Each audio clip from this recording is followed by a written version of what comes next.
Hi, Marcus. Can you hear me?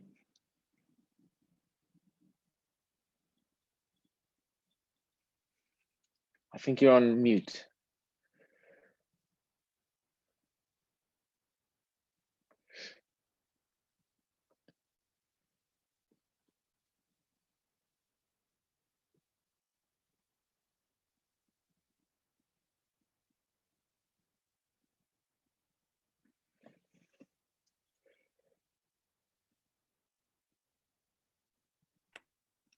Ah, there we are. Hi, can you see me? I don't see anything. Oh, right. Okay. I've got my video on, so I see you. Really? Okay, hold on. Yeah. All right, now I see you as well. Yeah. Hi. Hi, how are you? Very good. Oh, yes. The two presenters are early. Hello. 1 second. Yes. How is everyone? Hi, Martin. Hey, how are you? Yeah, not too bad. Not too bad. Just staying up late preparing. Always last minute, isn't it? Hey, no. I was like, was very good this time. I usually do this, but no, I had it all. I all finished the day before yesterday. Nice. Okay. Good. Yeah, good. I was trying to get out of a school run today, but I had no chance of doing that. Yeah. You see, no, our son is old enough. He goes to school by himself, so we don't have to do that anymore. Yeah. Lucky. So this is my last one out of the 4, basically. So yeah, I'm also in that sort of space, so to speak. Right. Where are you based? I'm based just outside Reading in the UK. Oh, okay. Yeah. Hello. Hi, Kat. Hi, how are you? I'm very well. I'm trying to orientate myself. I mean, you're making oh, there you go. Sorry, how are you all this morning? Yeah, good. Good. Who did I hear is just outside Reading? I am actually. Oh, cool. Whereabouts are you? So we've lived in Bracknell, moved in Bracknell in 71, wow. but I live in Crowthorne. Yeah. Which is it's not too far. So yeah. I was born in London, actually in South London. So my father moved out here for whatever reason. I would have preferred him to stay in London, actually. But so since then we've been here. But I grew up in the Middle East, so I spent 22 years in Saudi. Excellent. Oh wow! So I spent 16 years in the Middle East. I only just came back. Oh, okay, yeah. I left in 1888. Long time ago. Okay. No. I mean, I only just left a couple of months ago. I also. Where were you? So I was in UAE, Qatar, Saudi. All over the place. Saudi more in recent years. I mean, I went the first time in 2013, and it was really good to see. Like, it was really interesting to see all of these changes taking place over the recent years. Yeah.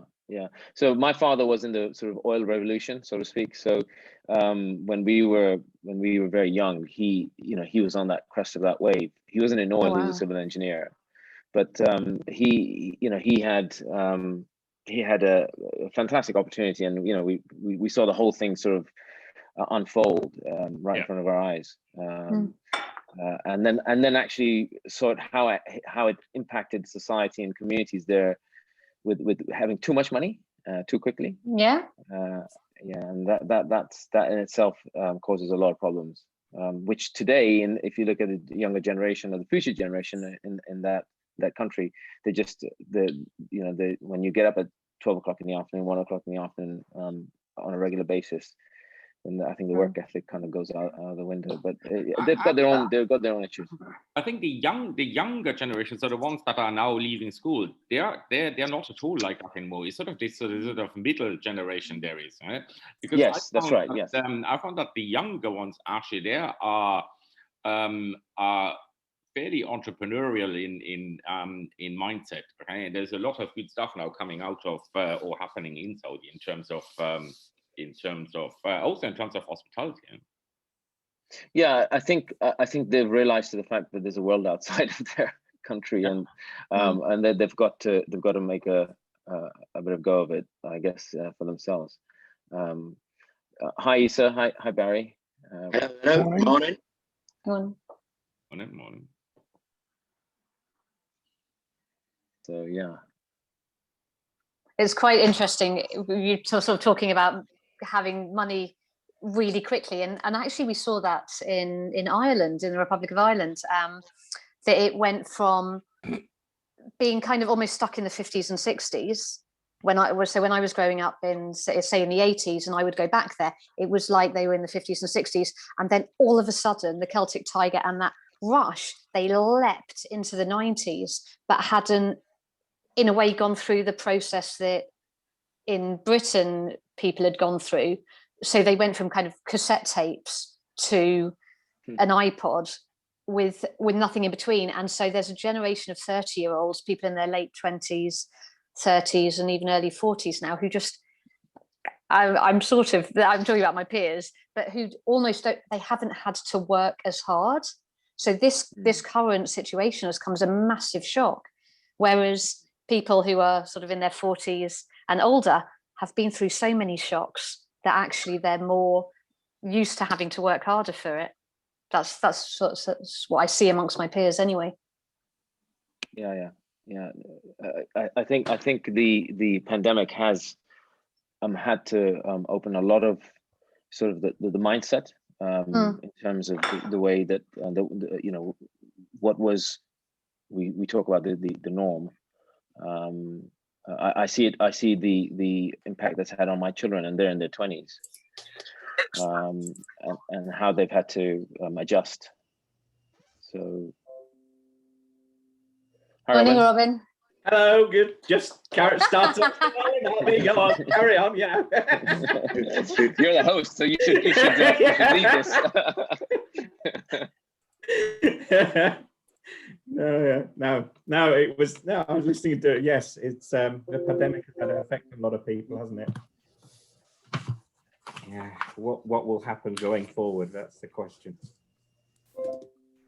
Good morning, everyone. Morning. Good morning. Well, we're quite a resilient bunch, Robin. I'm sure we'll do fine moving forward. Morning. If we've made it so far, I'm sure that Yes. Yes. But this is the interesting thing, isn't it? I thought that with a lot of the restaurants in Dubai, because I was working with quite a few sort of through the pandemic type of stuff, and there was a fair few that were hanging on and doing quite a good job, and also a lot of them said, look, if we come out on the other side, that will be it. Actually, at least in Dubai, more restaurants folded after things opened again than while they were closed. Yeah, that is interesting. I think the startup process does, and I can share something with you that I was talking to an operator where our business is in terms of dark kitchen, and there's an operator there that has had 6 pizza restaurants at the start of the first lockdown. They had to get rid of 2 of them, so they got 4. Now on the 17th, they're struggling to open out of the 4, 2 of them because they just can't find staff. So potentially they're looking to, their business is potentially going to go down if they don't find people that can receive their customers to serve them. And it's a terrible space to be in. And the startup of in terms of restaurants and hospitality, it is tough. It's a tough thing to mobilize. I think it's been a bad combination of COVID and Brexit that really is going to show what's going to happen in the future, because all these, I mean, I look on LinkedIn every day, and the amount of adverts I see for the bartenders, waiters, and they're not just advertising for front office managers now. They're literally going out there trying to locate a bartender or a waiter or whatever. It's on LinkedIn as well. Yeah, and this is it. It's everywhere they can go. They're looking. So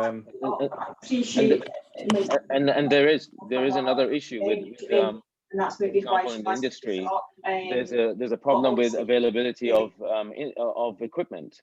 So you know, we've been trying to get a couple of pieces in, and there's very little in the market. People, you know, stockists, the companies who supply have not stocked up, partly because of Brexit, partly because of the uncertainty. And yeah, there is a real challenge. yeah, definitely interesting times ahead in the next couple of months, and that's only. I mean, the hotels I have as clients, they're country house. They're sort of they're launching into a virtual full occupancy from the beginning. They're lucky in that way, and they've been able to hold on to most of their team. But town centre hotels and city centre hotels, where there's still no real assurance that actually they're going to have any business, you know, it must be quite a worrying time.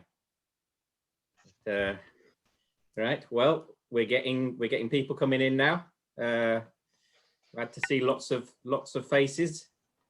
Hope everybody's doing well. Yeah, morning, Robin. Good to see you all again. Yeah. How's the supply market going, Andy? What's that? Sorry. How's the supply market going? We were just talking about reopening, and you must. Yeah, it's okay as long as you don't want any chicken or cod or haddock. We're going to be all right. Chicken's going up a lot in price at the moment. It's there's been a terrible outbreak of avian flu in Poland, and that's really pushing pricing up. So killed 20 million birds, Andy. Yeah. Yeah, it's. Don't we have any chickens in the UK? we do, but not enough. Yeah. Not enough. An awful lot of the chicken that goes into hospitality is imported. Interesting times indeed. Mm. Yeah. Anybody else got any stories about their opening up before we launch with things? I have a wee story. Cassie here from Private Households. We have a launch event on Thursday night, which I don't know whether any of you might be interested in attending. We showcase properties across Scotland and provide a bespoke booking software. We're a Visit Scotland partner, and I'll put the link in the chat if any of you are interested in coming. Got some great talkers, speakers, and lovely prizes as well. Hey, Okay, Cassie. Hi, will that be purely face-to-face, or will you be doing that? It's a virtual launch. Oh, great, cool. Well, then, yes, excellent. Thank you. Fantastic, great. Barry, how's Scotland getting on? Good morning, Robin. Well, we're eagerly awaiting the First Minister's announcement at lunchtime.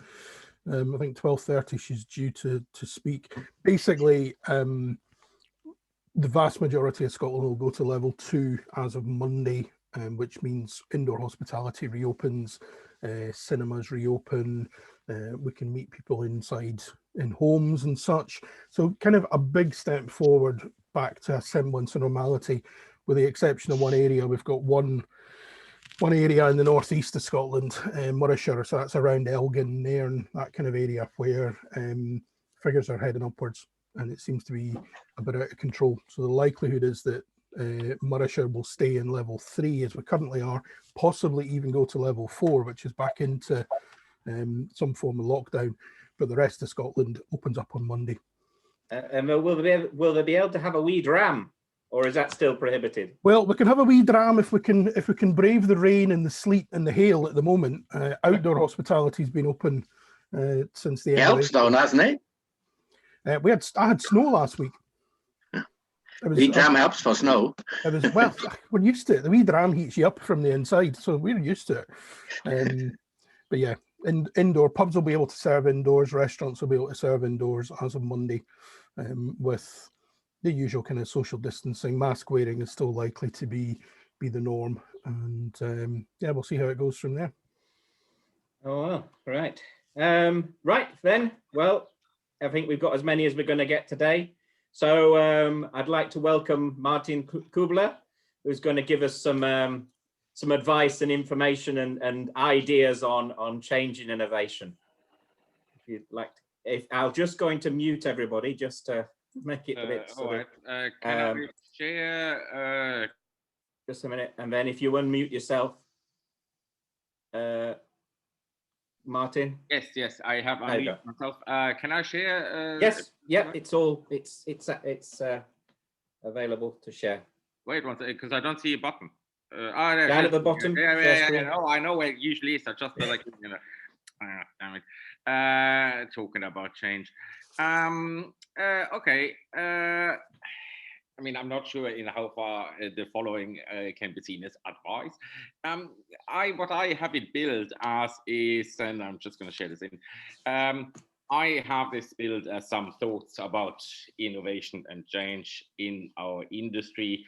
Now, it is fairly sort of hospitality specific, but it's probably something in there that that also people from the supplier side will find useful, if for no other reason than in order to understand the operators better when it comes to things like innovation and change.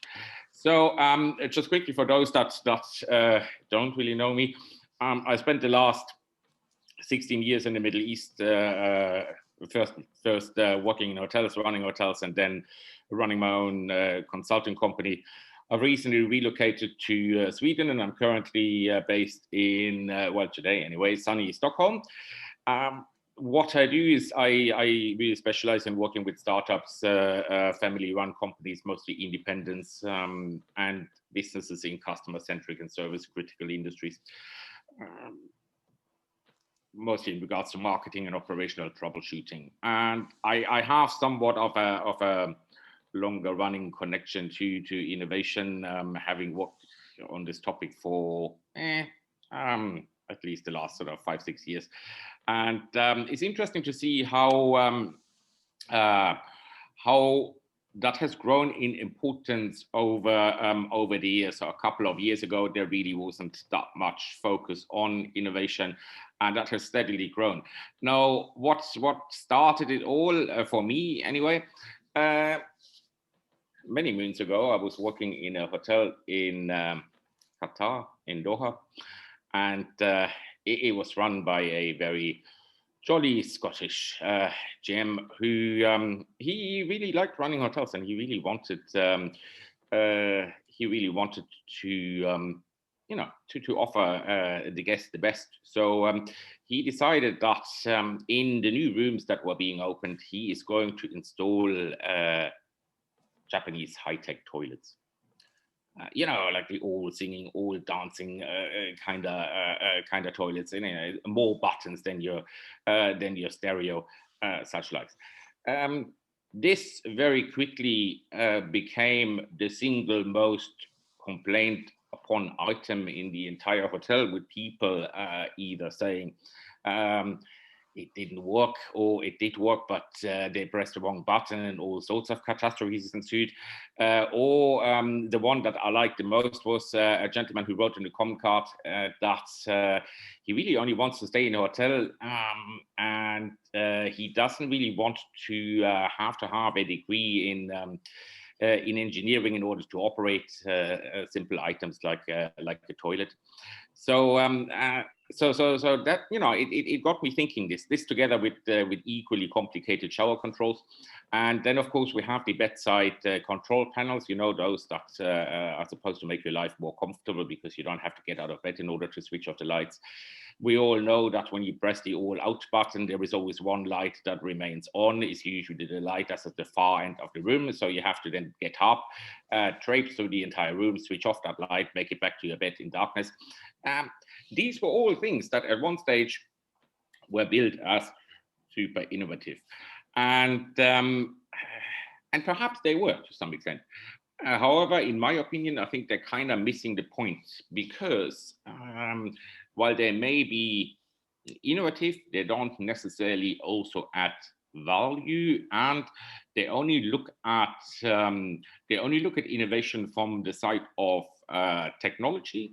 They're missing the human element, and also they don't take into account people's ability to let us say accommodate change, especially when it comes to relatively simple things that are frequently used: your toilets, your showers, your light switches. So that's what got me started on the whole love affair with innovation, and then in sort of following on from that with change. So why talk about innovation and change now? Because I suppose we have to say thanks to COVID-19 in that sense, there has been a much increased focus on innovation in the industry, and not all of that tech related. So during the various lockdowns across the world, hotels and restaurants had to find new ways of making money, and quite a few of them did, and quite a few of them sort of thought outside the box.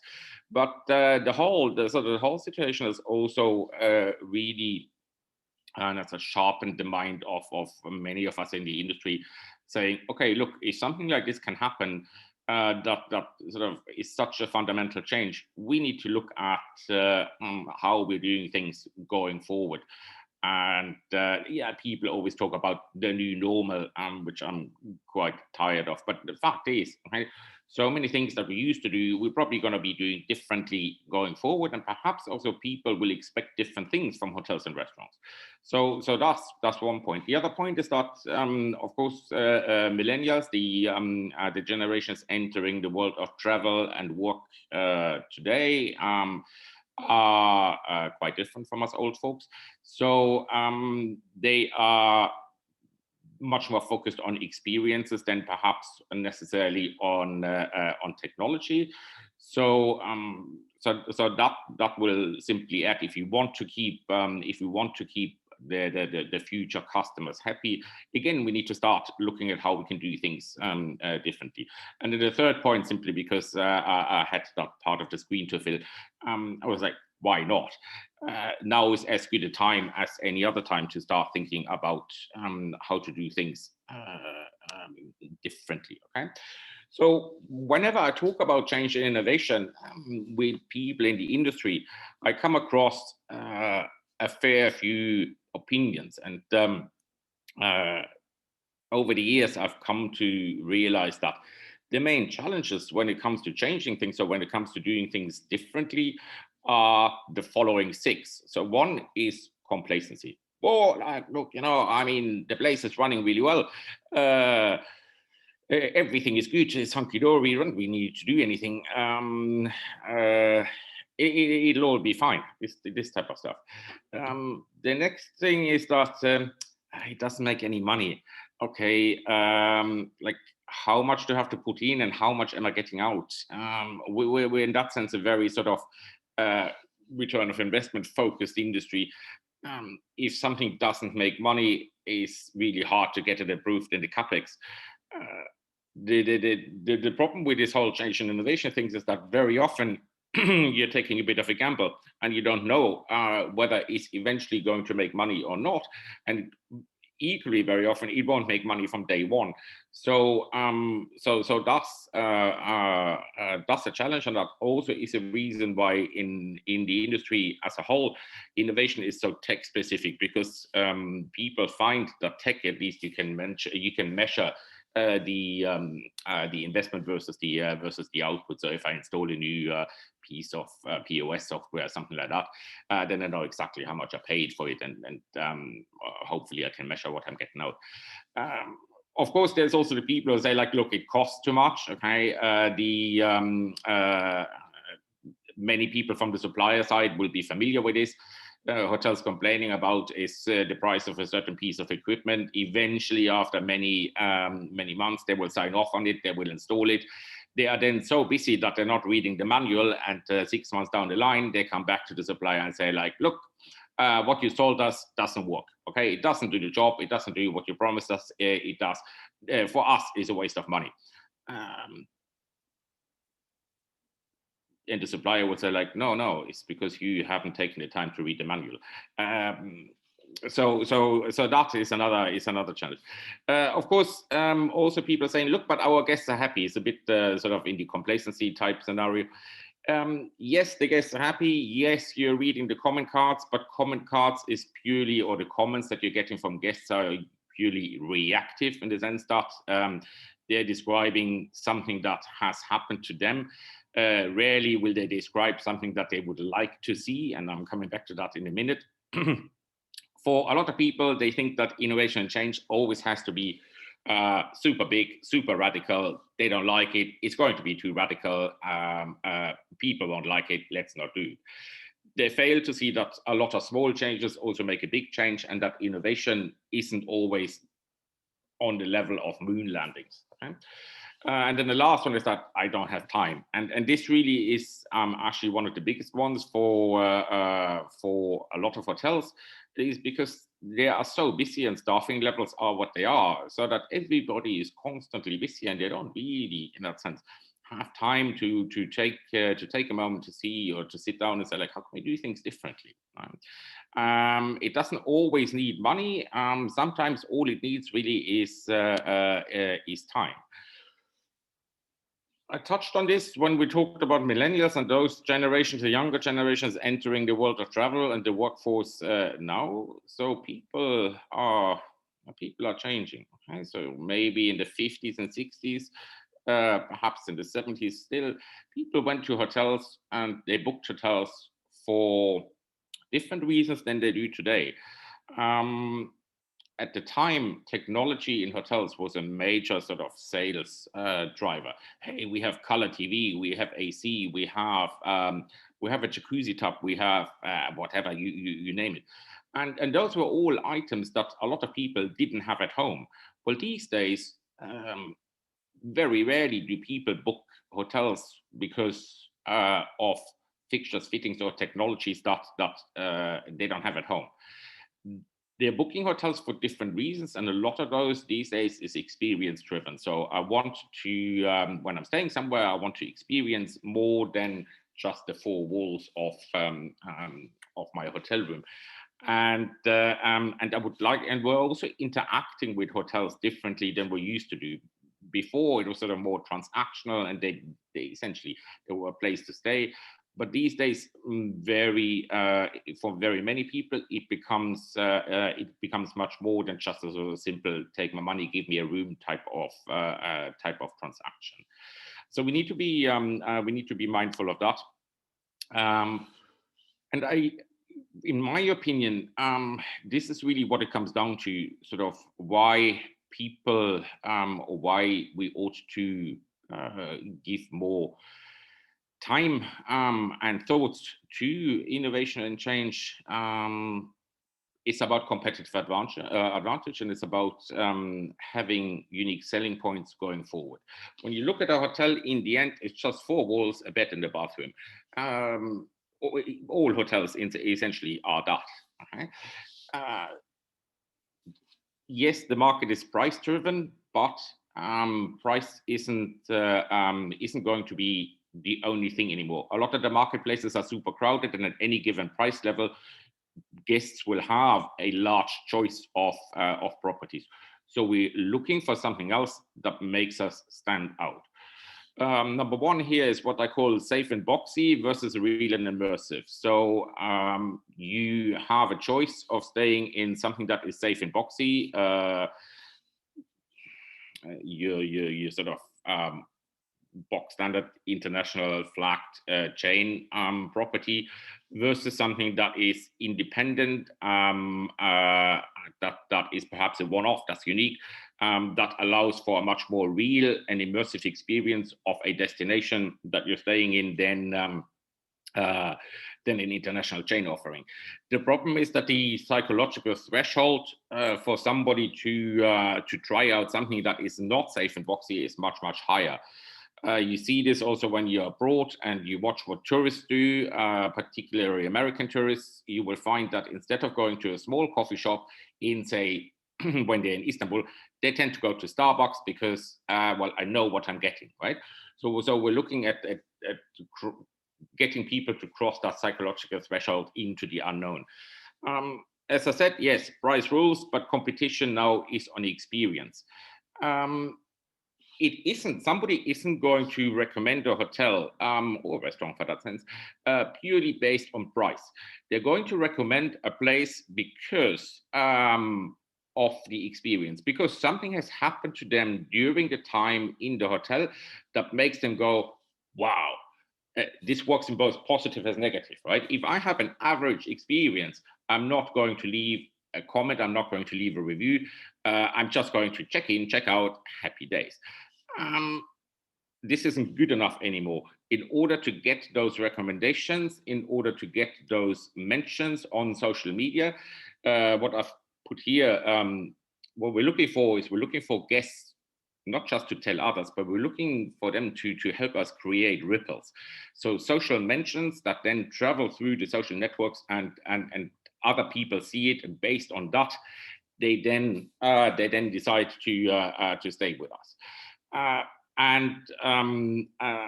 Like what I put here is randomness and the unexpected build loyalty and create ripples. I'm not talking about the unexpected negative, but the unexpected positive. So if something happens to you during a stay that is out of what you expect on the positive scale, then that is something that that you're going to tell others about it, and that will then create ripples. And particularly with the younger travelers and the new generations, is these experiences that they talk about, okay, and that they tell others about it.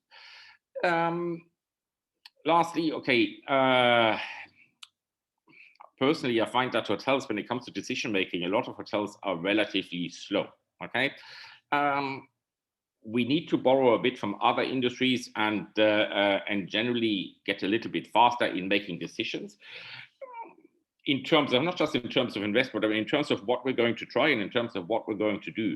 And one of the reasons that holds us back from doing so is that still to the date, a lot of hotels are very silo heavy. So you've got your various departments, and they talk or don't talk to each other. Front office, doesn't really like housekeeping, but we'll talk to them. F&B, well, we'll talk to engineering. Nobody likes to talk to finance. This is an issue. So we need to break down those silos in order to enable faster decision making, because that will let us test new ideas and test new thoughts to see whether they work or not. If we want to get started with that, we firstly need to stop using reactive data and we need to start using proactive data. What I mean by that is we need to stop looking purely at comment cards and at guest comments, because as I said before, those provide reactive data. My bed was too hard. My carpet wasn't cleaned properly. Solution, okay, make bed softer, clean carpet better in the future. Purely reactive. Right? What they don't give us, an idea of what guests would like to see. The reason they don't do that is because many times guests even don't know exactly what it is that they would like to see. To figure this out, we need to observe how guests actually behave in our property. And we need to sort of gather these observations and bring those together across the various teams. And then see, okay, look, during the last 1 month, I had 10 people asking me for a specific type of cuisine or a specific dish in the restaurant. That's one server. If that server does not talk to other servers, those 10 comments from guests will purely go into the ether of nowhere. If they're coming together with others and then realize, oh yeah, but I also had 5, and I had, that's the beginning of an idea. Seeing how guests walk through a property, seeing how guests behave in the property, so taking in observations, provides A, data, and B, the ability to strike up a conversation, and is in conversations much more than through comment cards or reviews that we learn what people really would like to see. We also need to get tied much more into the community, and a lot of hotels are already very good at that, because not just the local community of hotel, but us as an industry, we need to tap more into our community power. And again, that's something that the lockdowns and the whole COVID situation to a large extent actually has helped with it, because we're now much better connected than we were before. 2 weeks ago, I did a session with a hotel in South Africa, and they did a lot of really clever things that is worthwhile. That's worthwhile sharing. So we need to start not, thinking not so much of this is my competitor, or oh, this is Hilton, this is Marriott. But we need to really sort of see what is it that they do right, and what is it that that we could ideas we could take on and perhaps change so that they suit us better. And lastly, we need to torpedo the silos, right? And again, in that sense, not everything about the pandemic is total rubbish, because to some extent, the whole COVID situation has led to, you might say, but it has also created silos because we're all stuck at home. Well, yes, but at the same time, it has broken down silos because people actually started talking across teams, across hotels, across communities, across industries even, and that can only be a helpful thing. So so proactive data, observations, real conversations that we're having, looking at what others are doing, asking others what they're doing, whether something has worked, whether it hasn't worked, and getting rid of these artificial boundaries between our teams in the properties. These are all first steps that don't really cost any money, will cost time, but can be started at any time, really. And my argument is better sooner than later, because now, while the whole sort of upheaval that the industry has gone through is still fresh in our mind, is a great time to start doing things differently. When people come back to work after a furlough, they very often probably don't want to do exactly the same thing that they did before, or want to do things in exactly the same manner. So now is a great time to actually say, like, hang on a second, this is how we used to do it. How could we do it differently going forward? And in the end, that then sort of creates ripple effects. Happier guests, happier customers, happier employees, and in the end, a better product and a better hotels and restaurants. So I suppose you get this presentation later on. So there's a couple of examples I have put in here of places that I think do this really well. This is Citizen M Hotels. They just started out doing things completely different from the very beginning. The way the hotel is built and designed and structured, the way hotel room looks, but also the way service provided in these hotels.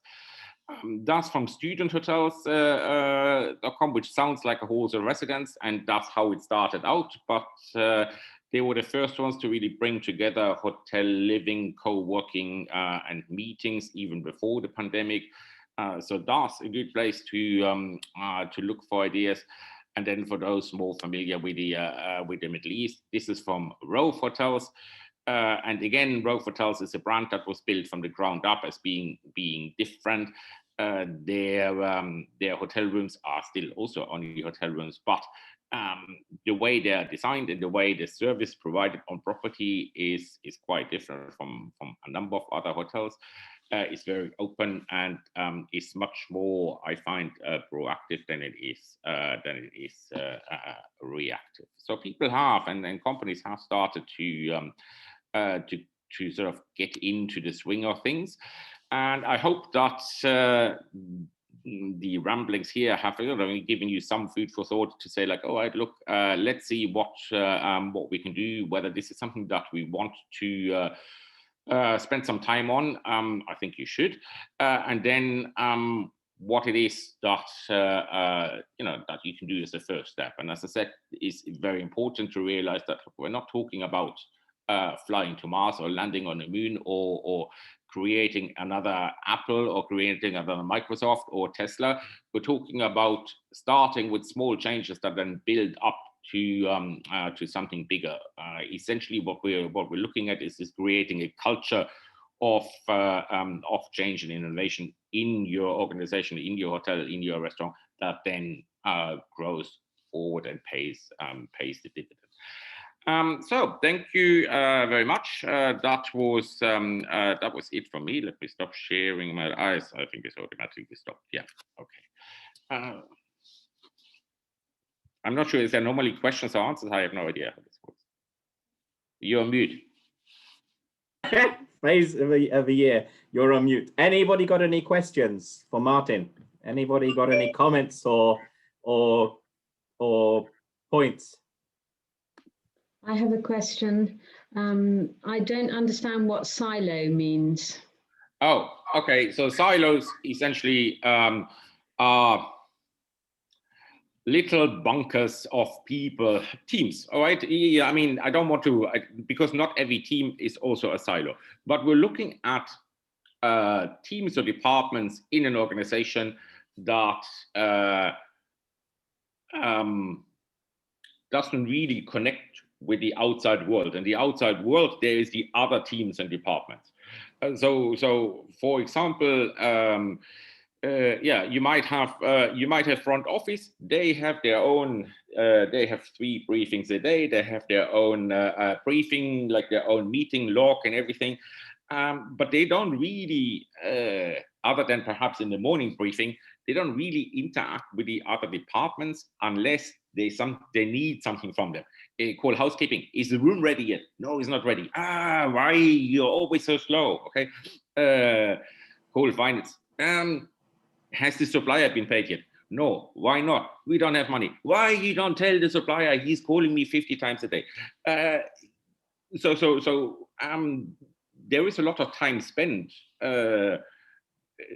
interacting with other departments, but not in a productive manner. And this then sort of leads to silos, where knowledge that one department has is not automatically being transferred to another department. There is a lot of knowledge that engineering has, that F&B has, which would be useful to be shared across the entire organization, but that's not happening in many cases. Which then means if I am thinking what I can do differently, I'm not seeing the full picture, so I cannot make the right call because I'm only seeing part of the information. Wonderful, thank you, and thank you very much for a fantastic talk. That was great. Thank you. Yeah, it's true about the silos. Every hotel has the same issue, and it's one of the most important things, I think, is promoting that conversation between the different areas of the business. Cross training is a brilliant way of doing that, because people actually get to see what the other people are doing and suddenly realize, oh, it would help them if they knew that these guests like this or whatever, so definitely. There's some Suzanne has asked, how do you get hotels to embrace change and innovation? Somebody said before, we're a very resilient lot. We're also in that sense a little bit resilient to change and innovation.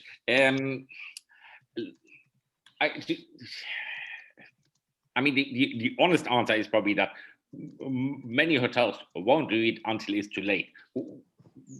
Our industry, by and large, there is a large part of it which is extremely reactive. Okay, there are also exemptions where they are more proactive. But I think once hotels realize that that travelers are changing, that people that stay in hotels are changing, that they have different expectations, and that business isn't purely price driven anymore, they will get on board or innovation and change. So Marriott some years ago actually opened an innovation lab, which is the first I know of research and development essentially entity within the industry. And they're testing everything there, from light switches to new ways of serving people. That's sort of all tested there before it gets rolled out.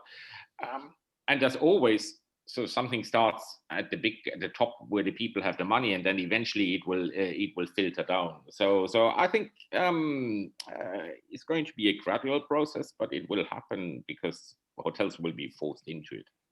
Yeah, it's funny. I'm quite actually I'm in my business.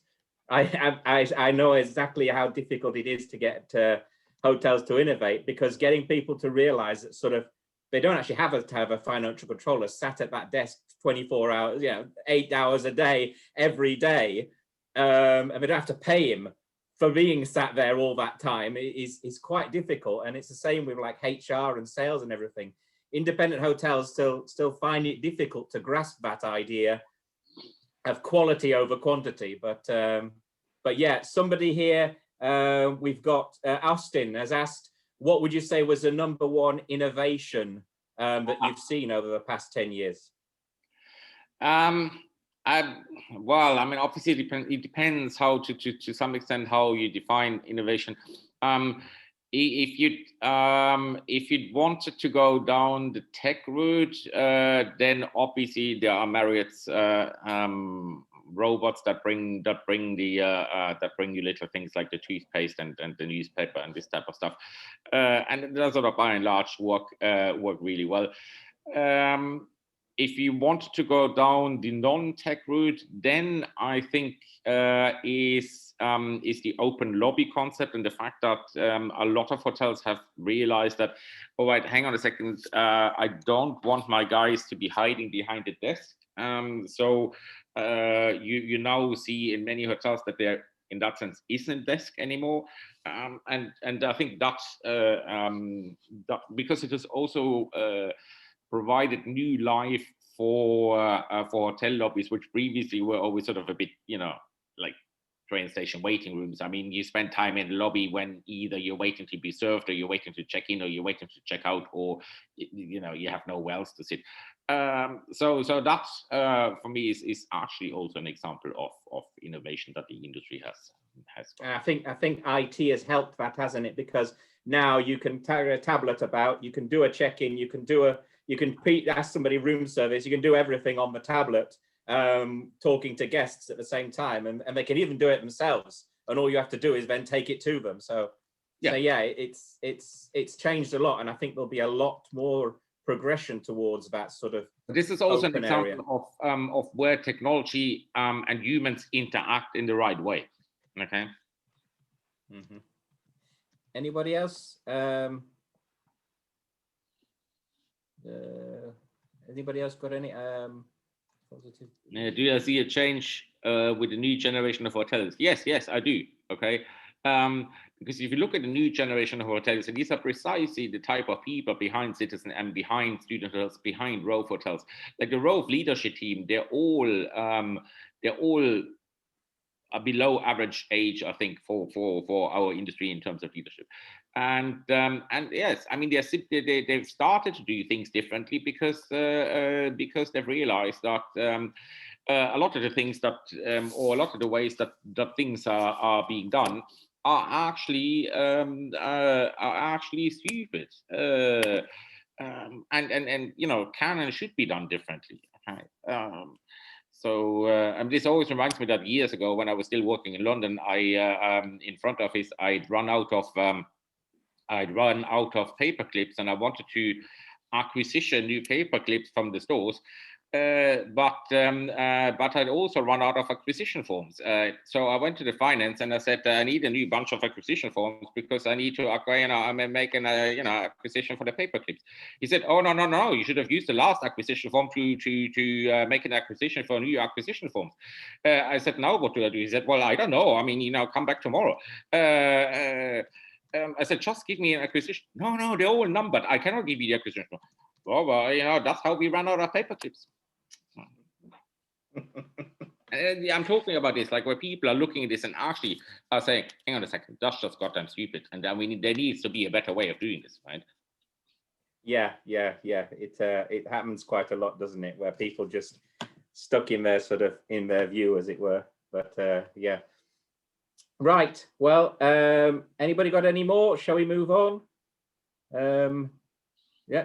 Just as a bit of a promotion, I'm taking back the saddle next time, because I'm going to be doing a talk on efficiencies in financial control and administration in hotels, how to reduce down the cost of sort of administering and everything. And I think that's a lot of to do with innovation and things, simple ideas that people just don't get used to because it's new. So moving on, I'd like to introduce Azer. He started up his own basically a dark kitchen during the pandemic, and I heard him talking on one of these forums the other day, and it was quite inspirational, his ideas and the way he's developed that. So over to you, Azer. Thanks, Robin. I'm just having a little trouble actually sharing. So I've got a share screen here, but I can't seem to get onto. Just one second. Do you want? If not, do you want to send it over quickly, and I'll try sharing it? Yeah. Let's check this. Hold on a second.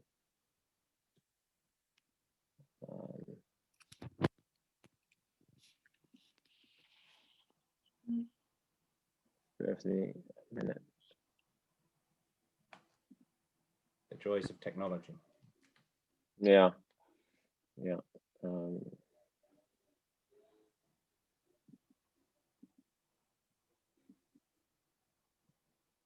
Sorry, Robin. It's all right.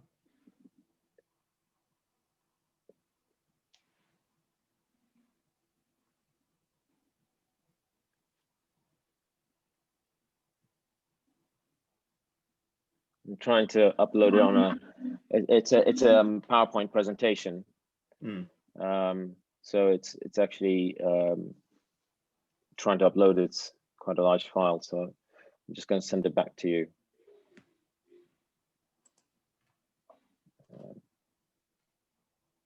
I don't know why my Apple's not actually working. Hang on.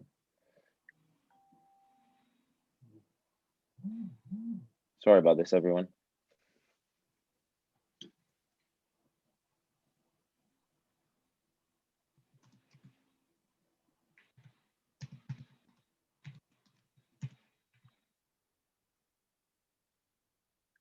Anybody got any stories about innovation that's gone wrong while we're waiting? Innovation that's gone wrong. There's always something, you know. I mean, I don't know, and you know, it's obviously it's also difficult because one doesn't want to accidentally upset certain departments. You know, that's why I was also very careful how I phrased things. But I mean, it is my personal opinion that if you were to take out the entire finance department in hotels, the world would be a better place. Hotels would still run just fine, but they would run faster and they would run smoother, and they generally everybody would be a lot happier. Is that a finance department, did you say? Yeah. Well, I tried to do that actually. Sorry. Did you receive it, Robin? Have you received it? Yeah, I've got it now. Just I've got just a minute. Is it down? Is it okay? So yeah, I always try to reduce the finance function down to the minimum in any hotel, because it not only saves time, but it makes it more fluid, makes the processes work more fluid. And let's see, here we go. Can we share that? There we go. Is that good? Great. Right. Yeah. Okay. That's good. Okay. Is it in a? Can we have it in a format that, or is it just going to be scrolling up? I think it's going to have to be scrolling up because that's how it's come up for me. Okay, that's fine. That's fine. Just open it with Google Slides. Just open it with Google Slides. Go up to the beginning, to the top of the screen. Just a minute. Move the cursor up. No, because I've visited.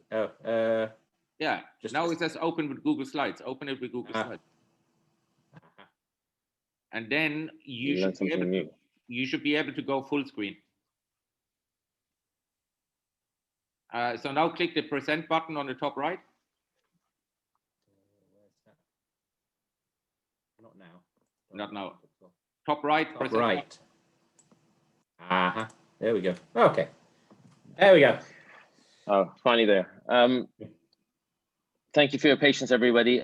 Firstly, aside from the tech issues, I am fasting, so if I do make a slip in terms of when I speak, forgive me for that. So I think the wording is going to come up in a minute.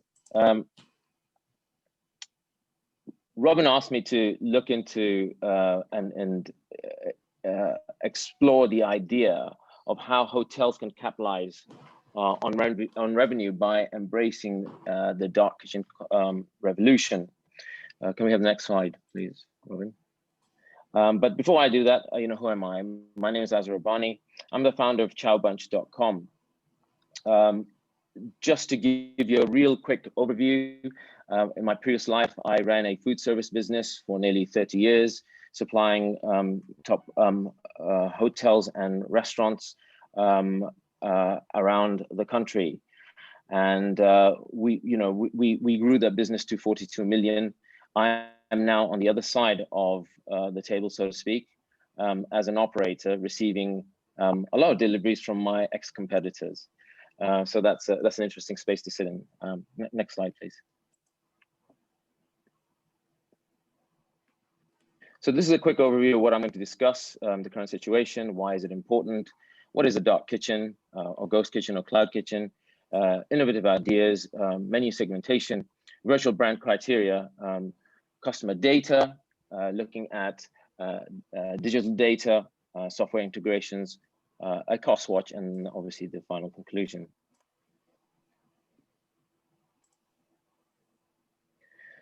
So I've put some very top-down views here. You guys are very well versed with all the numbers, but just a quick snapshot.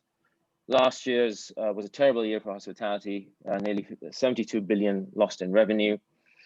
Sales plummeted 87% in Q2. But the opportunity here for industry, according to Euromonitor, predicts that the delivery market, the home delivery market in terms of takeaway, is growing, and they're looking at worldwide growth of nearly $1 trillion by 2030. So there's an opportunity here. Next slide, please. And this is a very interesting slide because it shows that although the UK hospitality is a very highly competitive and challenging place, it's the leader in Europe when it comes to online food delivery. We're far ahead of the curve, and also we are far more tech savvy, which is very interesting to note. Next slide, please. So what is a dark kitchen or ghost kitchen or cloud kitchen? It's essentially a food production unit. It's not a restaurant. In these units, they're tiny units that could be anything between 12 meters square to 16, 17 meters square, and they're multi-brand operators. It's a hole-in-the-wall operation. There's no front of house. It's purely home delivery. Occasionally, depending on the site and accessibility, it's click and collect. Typically 2 to 4 people in the operation, and it's a short and efficient menu with ingredients that are also quite limited, and I'll talk about that in a little bit more. And the normal way of fulfilling the orders is through Deliveroo, Uber Eats, and Just Eat. Some operators have their own drivers. So how can hotels innovate with this sort of revolution going on? Restaurants have embraced it in quite an innovative and creative way. And I've been thinking about this when I was going through it myself. You know, how can hotels look at this and really capture the imagination? It really applies more to the boutique or independent hotels rather than the large groups, because large groups are more rigid in the way that they can change the format. My solution has always been, when the pandemic was over, to actually look at a hybrid solution. It's how do you capture not only the physical footfall, but also the virtual footfall? And that's really the challenge.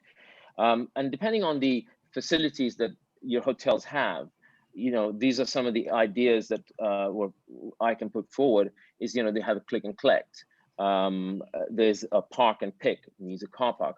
An example of that is the YML at Yummy Pubs. He's done it really well, where people drive in, pop their boot open, and they just stick the food in the back of the car, and they drive off, prepaid, obviously. In-house, in-car dining experience is something that's very interesting, because this guy in Spice Village is a restaurant, but it's interesting how they do that, because you drive in, and it's a dining experience. It's a fine dining experience. They stick a tray between the two doors, and basically the food comes in. You order it, food comes in, and it's not in boxes or in paper takeaway. It's proper plates, you know, cocktails in glasses, etc. It's a really interesting idea how you know, a hotel can use the facility of a car park and a kitchen in that way. Next slide, please. A lot of hotels are now looking to rent their kitchen space and their restaurant space to external virtual brand operators. A good example of this is Retrofeast, Luke Thomas, in conjunction with Sessions Market. Sessions Market are incubators and accelerators of virtual brands. What they do is they take well-known names who have opened or wishing to open either a sort of a bricks and mortar type brand or a virtual brand, and places them into hotels. Luke Thomas's Retrofeast, he's got a dark kitchen in Chiswick, but he's also got a restaurant. It's a chicken restaurant in Glasgow. So and that's gone through Sessions, and it's an interesting way of using that space where hotels can really leverage the uniqueness. If they're a boutique hotel, if there's something that they really want to show off, they can use that space and say, yeah, okay, let's look at this idea of getting together with somebody else and letting them have the opportunity to churn out the food. Food boxes and meal kits is something that has immense national reach. It's a very interesting idea. It's something that I'm actually looking to do also in my dark kitchen, is looking at certain meals that can travel across the country, frozen, chilled, or ambient. And these are non-cooked, just ingredients driven. Again, it puts the hotel on the map in terms of ingenuity and creativity. It opens up a market that is probably untapped in terms of, you know, what the hotel, the uniqueness of the food that a hotel can churn out. And then obviously there's the traditional home delivery service, and that's that's really the fulfillment is done by people like Deliveroo, Uber Eats, or the hotel can have their own drivers and runners. So one of the areas that it's very interesting, and I talked about, which Robin picked up on, was the menu segmentation. So what does that mean is how do you take a sort of an actual menu, physical menu, and digitalize it? So if we look at a standard menu that sits in a restaurant in a hotel, you can actually segment that menu into different areas like breakfast or lunch or dinner, and create virtual brands out of them. So because you already have the ingredients, you have the space, the kitchen, the staff, you cross-pollinate those ingredients into those brands. And what you're doing is you're creating new revenue streams without actually bringing any new product in. So you're reducing wastage, and mitigating risk, because ultimately, you know, it increases revenue if you provide a variety of offerings off the same menu, but calling them different things and redressing them. It's easier to change virtual menus. There's no print cost, there's no minimum runs. You just change them on the Deliveroo platform. If something's not working, you take it off, you put something else on. I mean, a good example is the salted and chili fries. For us, it was the offering wasn't working in terms of chili fries. We were only offering chili fries at $2.99. So we decided to morph into offering a salted fry at $2.99 and increase the price of the chili fries to $3.25, and it worked. So and we did that overnight. It's virtually that quick. So you can also A/B test the market with new dishes and new ideas through the virtual brands that you've got. It's just a smarter and more efficient way of working. Next slide, please. What are the criteria for virtual brands? It has to be a personalized customer experience. And what I mean by that is that you guide the customer when they receive the product. You label the boxes. The worst thing you can get is receive a takeaway and you're saying, okay, who belongs to who, and especially when it's ordered for 3-4 people. So label the products up really nicely. Also, we put in bespoke guide cards. For example, our burgers can have the facility to add on and take off stuff. So we have a tick box list for add on one side and take off the other side. So they get to see, okay, this is mine. So that's quite a good little idea, that you hold their hand virtually and through that customer experience. Brand image is really important. We talk about creating that personality in that brand. That's really important to create that sort of the stature and the image of that brand. Consistency is really important. Quality of food going out. Is the food transportable? So not everything on the menu will transport well. They pick those signature dishes that do transport really well in packaging. Price it at different price levels. Don't price it the same as your menu. Price it slightly higher, lower, depending on your target market. And virtual menus have to be short and snappy, not very long, because human beings have short attention span. Packaging is really, really critical. Everyone's really into the sustainability piece. It defines the intention of the operator in terms of social responsibility and the environment. And invest in the physical touch, the materials in the physical touch. People like to touch good quality material. And that speaks volumes about, as an operator, you've thought about it, you've thought about the customer.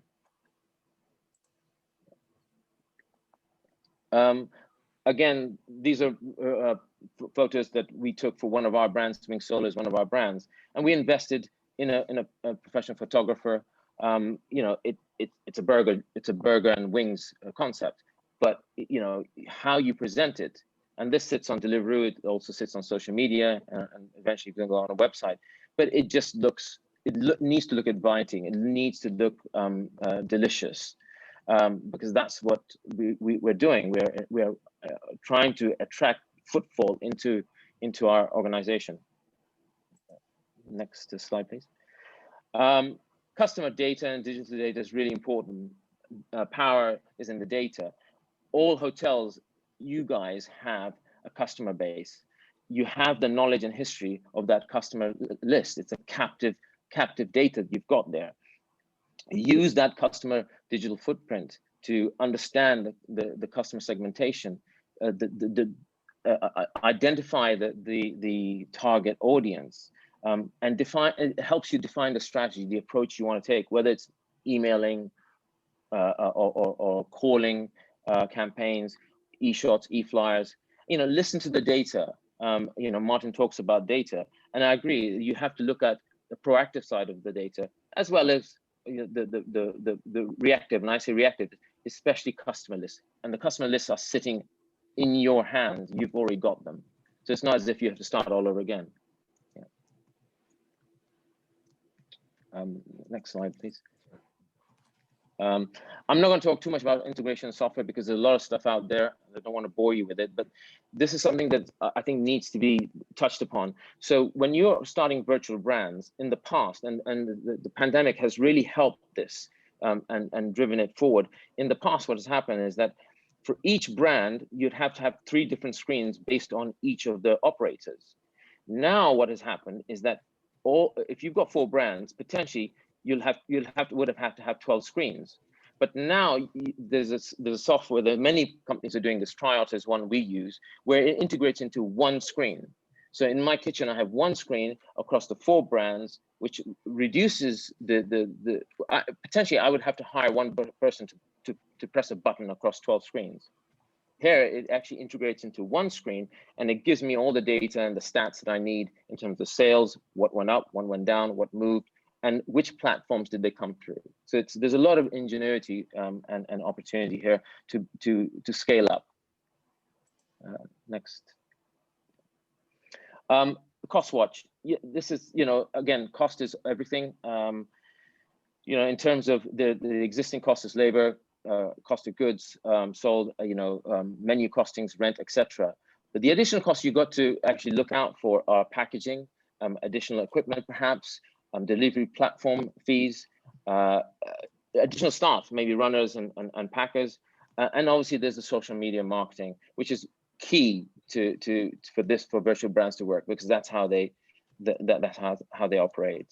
Next slide, please. In conclusion, as business operators, we have to lean into change before change changes us, and I think that's really important. I think change is here, and it'll constantly evolve. So we need to be very mindful of the fact that as we lean into it, do it before change changes you, and that's the point of this slide. Next slide, please.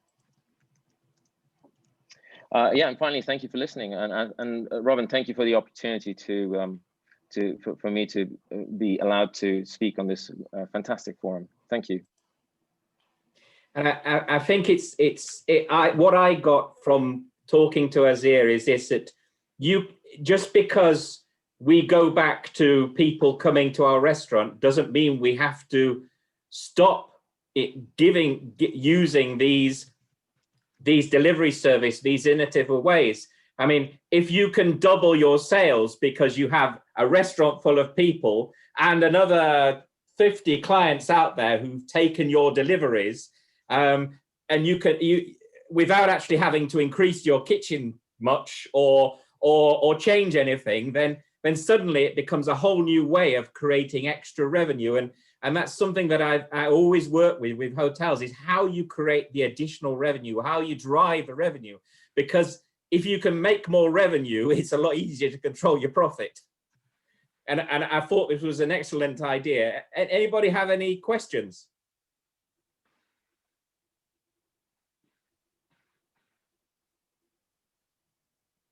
Yeah, No. Simon Yes. here. Hi, Robin. Simon. Yeah. Hi. Be useful, I think, to know what sort of support is available to independent hoteliers that are looking to try and do as you suggest and move into this space. So are you offering a consultancy service? Yes, on that I am. Yeah. Yes, I am. Yeah. I have a team behind me.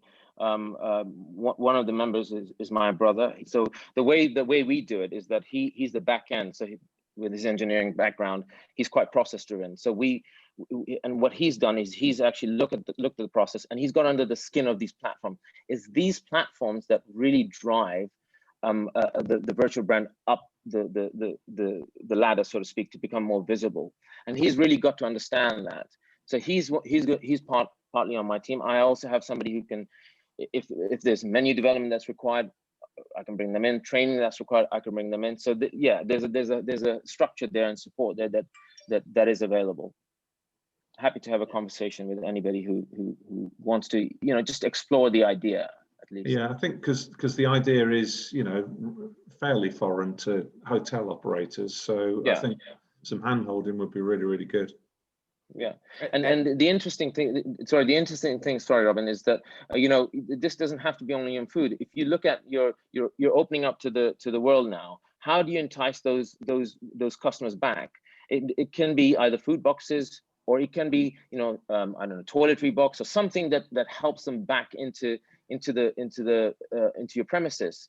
And again, using those delivery criteria, it doesn't have to be Deliveroo. It could be PDP. You can have an arrangement with a national distributor to distribute your boxes. But it's thinking outside of, sorry for the pun, outside of the box to be able to really drive that traffic back to you. I'm a great believer in doing the old way and the new way. So we do a lot of our marketing not only on digitally, but we also do leaflet drops, physical leaflet drops. This week we're doing 50,000 leaflet drops in our area. It works. it works. It really does work. So the two combined together does work. I think it is important that, I mean, you hit it on the head. These people who perhaps get a takeaway might actually think, actually, I'd like to have this in the restaurant. I'd like to experience it. And on the other side, you might have somebody who's comes. I mean, I've done it before. I know that the local Korean Japanese restaurant does an excellent food. Get home on Friday night. I am not in the mood for going out. Why don't just order it and get it in this time? And it's being able to capture those markets, I think, is a way forward for the industry. Yeah, agreed. I think it just needs a little bit of thought put through, and you know, whether we like it or not, it's moving ahead. And restaurants have really plowed ahead in this. And you know, ultimately, you know, hotels have a restaurant in the premises, and if it's looked upon like that it is a restaurant, like a restaurant on the high street, then we can work with it. We can you know, create a different platform and have different revenue streams. At least let's have the conversation. I think that's you know, start thinking that way. I think we just need to. We don't have a choice, to be honest with you. I think one of the most important points that you raised, Azo, was just about the fact that you don't need to set out and bring in a whole new batch of different foods. You know, use what's available.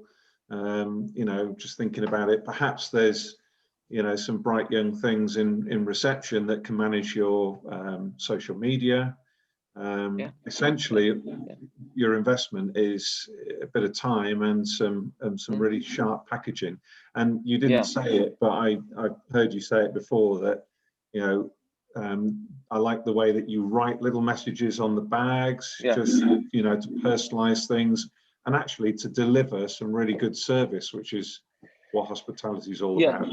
Simon, you've actually nailed it, because I think one of the interesting things is what we're doing is, so we have 4 virtual brands, and what we're doing is that we've moved from a standard brown box, burger box, to a black one. So all our packaging will be in black, but the outer bags will be the signature color of each brand. So Street Burger will be black, Wing Solo is yellow, and that's how we're identifying. And the reason you want to do that is if you've got more than one virtual brand out of your kitchen, you don't want the customer to know it's coming all from the same place. So you create these little tweaks that have a massive impact. It's the minimum amount of investment with a massive amount of impact that the customer can feel, actually, this is quite nice. I like the feel of this bag. And they are like that. If you look at the reviews that come through to the Deliveroo, everything is about love the packaging or don't like the packaging. You know, they're very package driven. Sustainability is important to them. So, you know, think about that, and think about, you know, we don't have to spend a lot of money to get to where you need to be. And Simon, you're absolutely right. Yeah, and the resources within the hotel, through the staff, through yourself, through what you're buying, it's there. It just needs to be you know, delved into. Yeah, I believe in hotels. In many cases, it's a change of mindset, really. And start to see F&B as a revenue center rather than that necessary evil we have for the in-house diners. That's right. Which is Okay, right. Well, we're 10 minutes past the hour as usual. Hope everybody's enjoyed today's session. I'll be sending out the summary as usual, and look forward to seeing everybody in 2 weeks' time. Thank you, everyone. Robin. Thank you very much. Thanks for listening. Bye-bye. All right. Bye-bye.